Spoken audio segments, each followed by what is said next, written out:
Viewers, আজ আমি তোমাদেরকে মূলত কিভাবে অ্যাসার্টিভ থেকে ইম্পারেটিভে রূপান্তর করতে হয় এইটার রুল এবং এক্সারসাইজ দুটোই করাবো। ডিয়ার লার্নার্স, যদি তোমরা এটি মনোযোগ সহকারে দেখো, আমার বিশ্বাস যে তোমরা অ্যাসার্টিভ থেকে কিভাবে ইম্পারেটিভ করবে এটা সেকেন্ড টাইম আর মিস্টেক করবে না। ওকে, তোমরা দেখতে পাচ্ছ you should help the poor.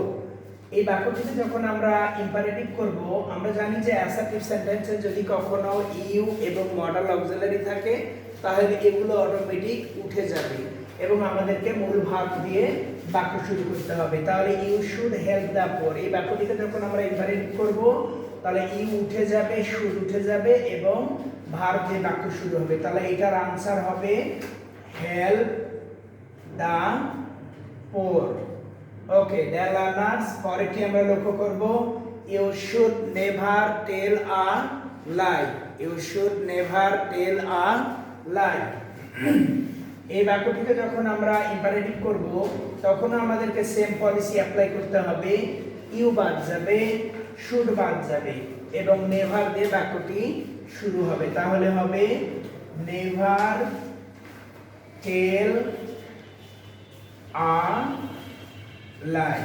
Okay dear learners, পরেরটি আমরা লক্ষ্য করব এইখান থেকে মূলত তোমাদের বিভিন্ন পরীক্ষার প্রশ্ন আসে এবং এইখানে তোমাদেরকে যথেষ্ট মনোযোগী হতে হবে। মনে রাখতে হবে যদি কখনো অ্যাসার্টিভ সেন্টেন্সে ফার্স্ট পারসন অথবা থার্ড পারসন আসে সেক্ষেত্রে অবশ্যই আমাদেরকে কি করতে হবে, যদি ফার্স্ট পারসন বা থার্ড পারসন অ্যাসার্টিভ সেন্টেন্সে থাকে তাহলে প্রথমে আমাদেরকে লেট নিতে হবে।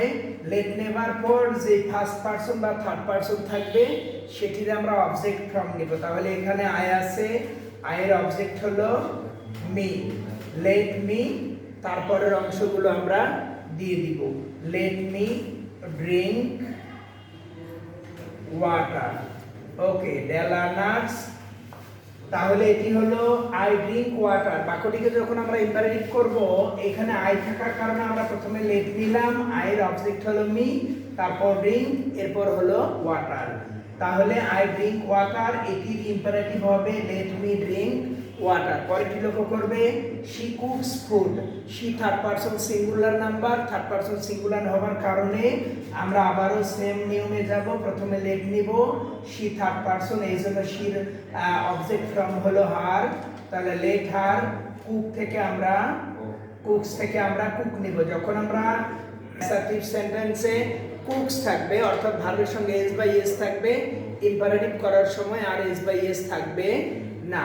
তাহলে আমরা কি নিব, শির পরিবর্তে আমরা প্রথমে লেট নিব, তারপর শির অবজেক্ট হলো হার, তারপর কুকস এবং কুক নিব, তারপর ফুড নিব।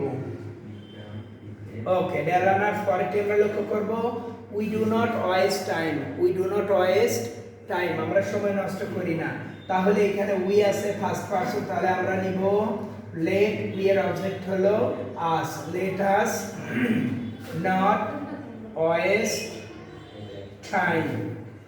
ওকে ডিয়ার লার্নার্স, মূলত অ্যাসার্টিভ থেকে ইম্পারেটিভ করার জন্য এই সিম্পল কয়েকটা রুলই তোমাদেরকে মনে রাখতে হবে। If you memorize the example and explanation, I believe you will not make mistake in such type question. Stay hale and hearty. Allah Hafiz.